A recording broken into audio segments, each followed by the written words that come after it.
Guys, nandito ako ngayon sa may tuturo po ako sa inyo. Nasa harapan tayo ng keyboard.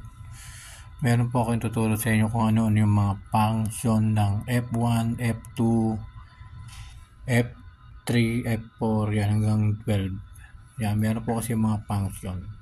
Yung function ng F1 ay help. Yung function ng F2 ay rename.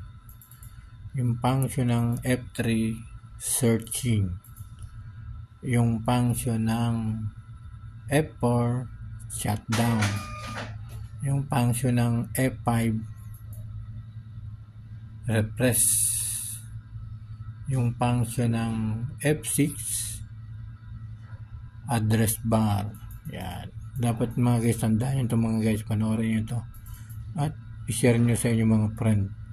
Yung function ng F7 ay spelling cheat Yung function ng letter ng F8 ay boot menu. Yung function ng F9 remote select item. Yung function ng 11 ay full screen. Yan. Full screen. Yung pinakauli, yung function nito ay save as. Yan mga guys.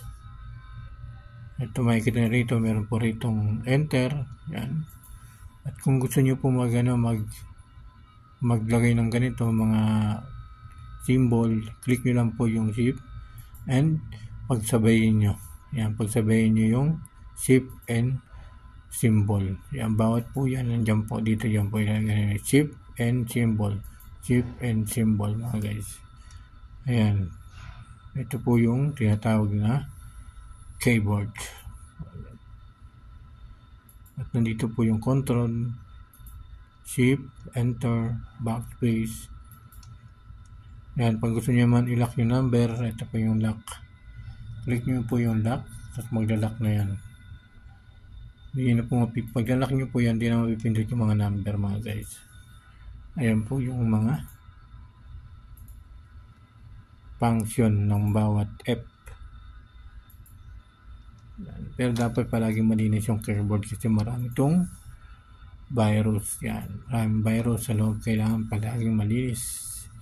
Yan lang po mga guys. Thank you so much.